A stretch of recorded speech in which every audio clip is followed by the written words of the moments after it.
Hi there, in my garden podcast today, like a cannabis plant, those leaves. Then a lot of plants look like cannabis plants, don't they? Gov, Millard. Do you like the agapanthus, Casper? And the purple shed got moved. Do you want a cup of tea? Brilliant, come around, lift this really heavy thing. Hope their backs are all right. Oh, so quite a big task ahead. It's a cool summer's evening and already the sun's really started to go down at an earlier time, so I was straight out after dinner, making the most of it. And I've not really done anything all day, so I feel a bit clogged, a bit like need to move and breathe fresh air for a little while. So despite a slightly middle-aged pulled muscle in my back, I'm ploughing on. And I've got all of my gold that I brought back from the nurseries the other weekend to put into the new bed. And I've just been reading the labels on things in order to get them in the right place and give them enough space to grow. Because in the excitement of new plants, you want to stuff them all in so you can see them, but actually they need a bit of space around them. Yesterday, a couple of friends came over just for a cup of tea in the afternoon. And we kind of were a bit cheeky because we knew they were coming over and they're quite fit people. So we asked them if they'd help us move our shed, our purple shed. It's only quite little. So my husband screwed some batons on, like to make it into a sedan chair basically. So the four of us in each corner could lift the shed, which actually is really heavy. So we took the roof off to try and lighten the load. And I thought I did all the right things, like bending at the knees, breathing, engaging my core muscles. But woke up this morning with a bit of a sore back, just on the right-hand side. When your bra goes. It's really... So it's not very comfortable, to be honest. So I've been ibuprofening up and pushing through with a bit of ice pack. And yeah, I shouldn't really be doing this, but you've just got to, because I've been thinking about this for 2 weeks since we got these plants. So anyway, I'm reading the labels, and the reason I'm getting some compost out into a crock-potted pot is to protect the agapanthus, which I've just read isn't hardy, which I'm assuming means I better bring it in November and stick it somewhere slightly warm. But obviously I'll have to phone my mum about that, won't I, and find out exactly. But so for the meantime, I need to put it into something a bit bigger. And I can position it then, can't I? And then if it can go in the ground, then it can go in the ground. But I'm erring on the side of caution, which is unlike me, as you can tell with the back issue. Anyway, so let's do that. And then we've got some exciting things to do. Right. A little bit left in the bag. So I don't have to do any heavy lifting of the compost bag.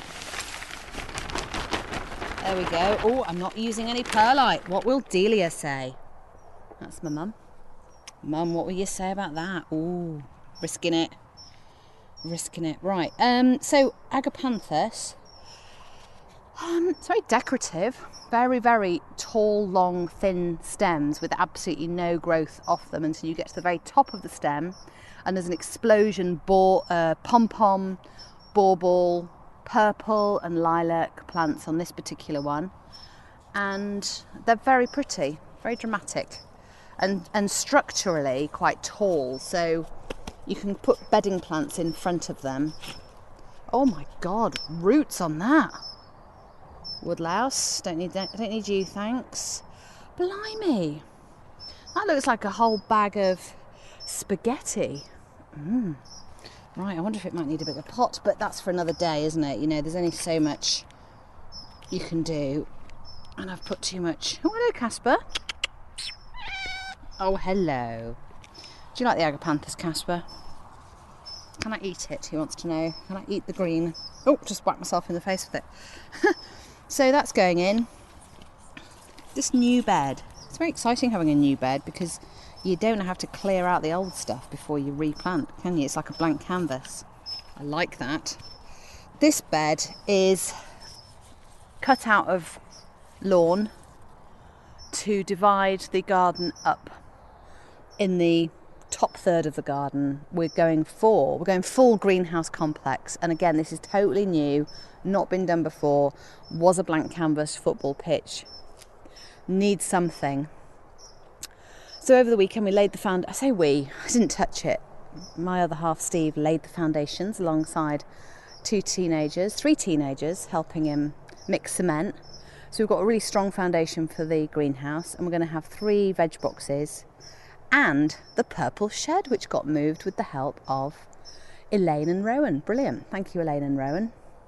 Sorry about that. Do you want a cup of tea? Brilliant. Come around, lift this really heavy thing. I hope their backs are all right. Anyway, so it's all moved, and I've got some purple plants. So the verbena is purple, the agapanthus is bluey purple, and that thing, I cannot remember. I'm going to say delphinium, but I'll have to get close to the label to know for exactly, but purple again, so it'll help pick up the colours. But in amongst that, I'm going for some whites with a white hydrangea. They're very stylish, a white hydrangea. So let's give this a big drink. Have I got any more in there? So agapanthus is on its way. Let's bung that over near. Let's place it. Do some placing. Okay, there we go. That'll do. Now that. Oh, what is it? There was a sweet in the 1970s which looked like this.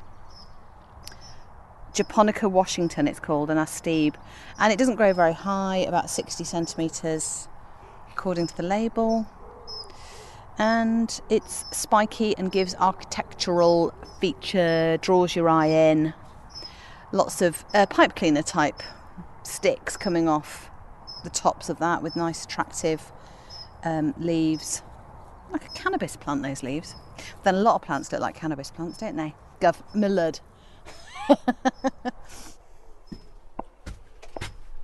I mean, I love having a new project.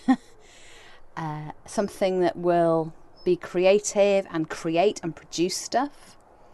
So you have a new look to something or a new smell to something. Like if I buy a new item of clothing, I have to wear it immediately. I'm not one of those people who could just put it in the cupboard and forget about it. I get quite excited about new things. So I've been very excited about getting this bed sorted. And it's not something you can rush, I don't think, unless you've got loads of money to pay for a landscape gardener to come in and bring a huge delivery of established trees and, expensive, well-grown stuff already, and then you can have kind of instant garden for thousands of pounds. But things do have to fall into place. So we knew we wanted a greenhouse, but we didn't know how to position it. And the obvious choice is to put it to one side on the garden, and then that's it. And it's a sort of afterthought. But the idea now is to develop it into more of a complex, which is super exciting. And like having a new room, actually. I'm sort of arranging the furniture at the moment and working out where everything's going to go. And can we get water up this far? Can I get Wi-Fi up this far for when I have a break and need to Google how to look after something? Right, this won't get the baby a bonnet, will it? Where's that trowel? Oh, and the other exciting thing about shed moving was that I had to empty it first. I know that's not very exciting to a lot of people, but it pleases me enormously, so I've reorganised it. Joey. Joe. Leave him. He doesn't want to play with you. He's not a dog. Joey's trying to get the cat into some sort of game. So I'm going to put this bright yellow canna that's very pot bound at the moment right into the ground, get the other stuff dug in, give it all a big drink and kiss it goodnight, tuck it in, and I'll wait to see it in the morning and check over the work and watch it grow. Simple.